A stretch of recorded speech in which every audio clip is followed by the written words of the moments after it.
जी friends, आप देख रहे हैं यूट्यूब चैनल वॉइस ऑफ कैनी और मैं सफदर खान कैनी।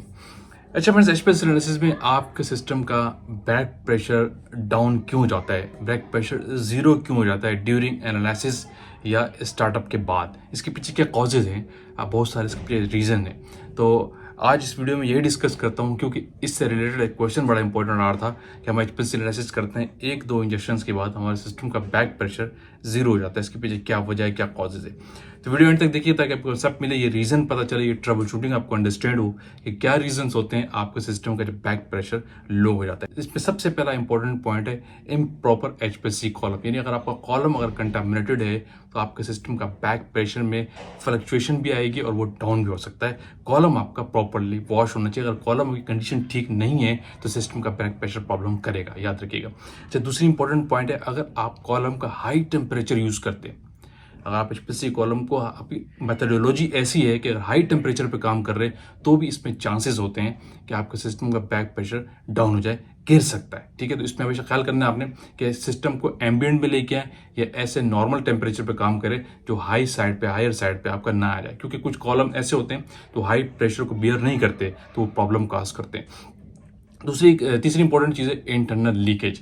अगर आपके सिस्टम के अंदर कहीं इंटरनल लीकेज है, डिटेक्टर के एंड से लीकेज है, पंप के अंदर कहीं लीकेज आई है, या कॉलम के किसी पॉइंट से प्रेशर से, पंप के स्टार्टअप पॉइंट से लीकेज आ रही है, तो इससे भी आपका सिस्टम का प्रेशर ऑटोमेटिकली डाउन हो जाएगा और ड्यूरिंग एनालिसिस भी गिर सकता है। ठीक है, लीकेज आपने लाजमी चेक करनी।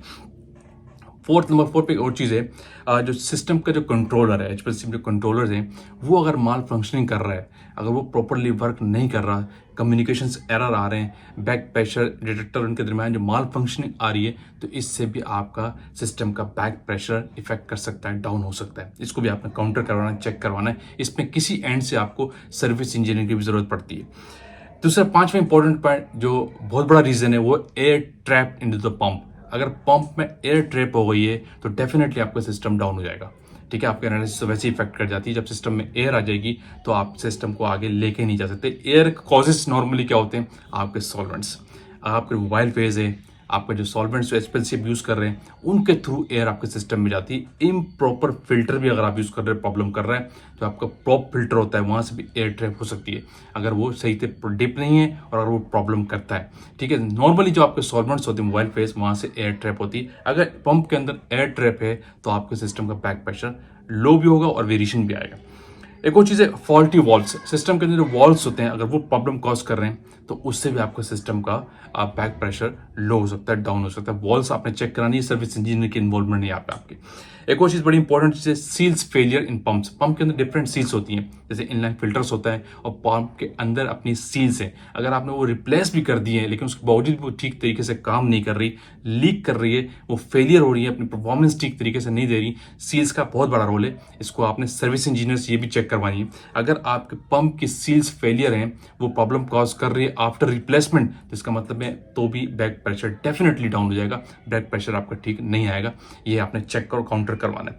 नंबर 8 पे इंपॉर्टेंट चीज़ है इनसफिशिएंट डीगैसिंग एंड सॉल्वेंट। जो आपका पंप है, ठीक है, और आपके जो कॉलम कंपार्टमेंट के अंदर जो सिस्टम के एचपीएलसी के अंदर अपना डीगेसर होता है, अगर वो भी ठीक तरीके से काम नहीं कर रहा और आपका जो सॉल्वेंट्स है उनको आप प्रॉपर्ली डीगेस नहीं कर रहे, सिस्टम में एयर ट्रैप हो रही है, डेफिनेटली थ्रू एयर और सील्स और वॉल्स आपका सिस्टम का बैक प्रेशर लो हो जाएगा। जब भी याद रखें इस किस्म का प्रॉब्लम आए ड्यूरिंग एनालिसिस, सिस्टम का बैक प्रेशर डाउन हो रहा है, मेन रीजन होता है लीकेज इंटरनली। इंटरनल लीकेज आपने सबसे पहले चेक कर ली, मैंने एडिशनल में दूसरे पॉइंट आपको तो बताई है। सबसे पहले लीकेज आपने चेक करनी है और सेकंड ऑर्डर पे आपने एयर चेक करनी है कि सिस्टम में कहीं पंप्स में एयर ट्रैप तो नहीं हो गई, उनकी सील्स को लाजमी आपने कंसिडर करना है। क्लियर? जब भी आप ये प्रॉब्लम फेस करें, बैक प्रेशर लो हो रहा है, इन पॉइंट्स को लाजमी चेक करें। खासकर जो मैंने स्पेशली बताया, लीक्स टेस्ट आप चेक करें, इंटरनल लीक्स, और एयर ट्रैप अगर हो गई है तो वो लाजमी चेक करें, वो रिमूव करें तो आपका प्रॉब्लम काफ़ी हद तक सॉल्व हो जाएगा। आई होप वीडियो आपने लाइक किए, शेयर कीजिए, कमेंट्स कीजिए। अगेन कहूँगा जो लोग चैनल पर न्यू है वो तो लाजमी सब्सक्राइब कीजिए ताकि ऐसी टेक्निकल वीडियो आप तक पहुँचती रहे। Thank you for watching. अल्लाह हाफिज़।